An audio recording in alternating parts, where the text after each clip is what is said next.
বাংলাদেশের উত্তপ্ত পরিস্থিতি নিয়ে কোচবিহার শহরে মিছিল করতে গিয়ে পুলিশের বাধার মুখে বিশ্ব হিন্দু পরিষদ। বৃহস্পতিবার দুপুর নাগাদ বিশ্ব হিন্দু পরিষদের পক্ষ থেকে বাংলাদেশে বর্তমানে যে পরিস্থিতি সৃষ্টি হয়েছে সেই ঘটনায় হিন্দুদের ওপর অত্যাচার চলছে এই অভিযোগ তুলে তারই প্রতিবাদে কোচবিহার শহরে মিছিলের ডাক দেয় বিশ্ব হিন্দু পরিষদ।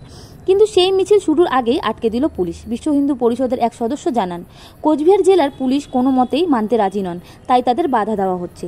এদিন পুলিশের বিশাল বাহিনী কোচবিহার কোতোয়ালি থানার আইসি নেতৃত্বে উপস্থিত ছিল।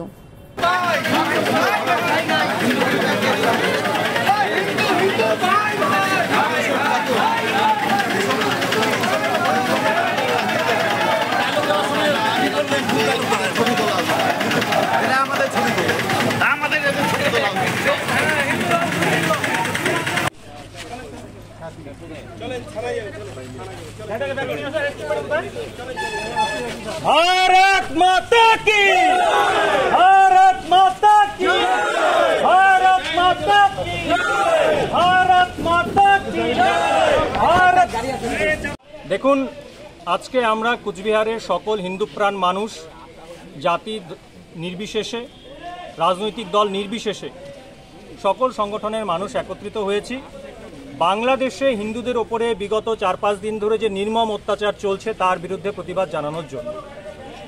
তাতে করে দেখা যাচ্ছে যে কুচবিহারের পুলিশ প্রশাসন আমাদেরকে কোনোভাবেই এই প্রতিবাদ জানাতে দেবে না।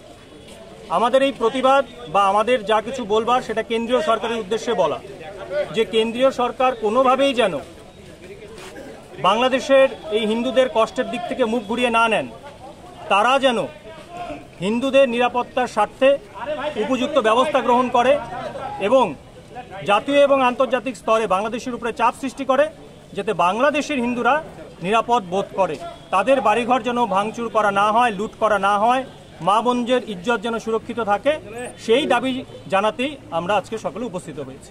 কিন্তু পুলিশ কি কারণে করতে দিচ্ছে না, কোনো কারণ বলছে কি আপনি? পুলিশের বক্তব্য যে উপর থেকে নির্দেশ আছে, ওনারা কিছুতেই আমাদেরকে কার্যক্রম করতে দেবেন না। কি নাম? সুমন কর্মকার।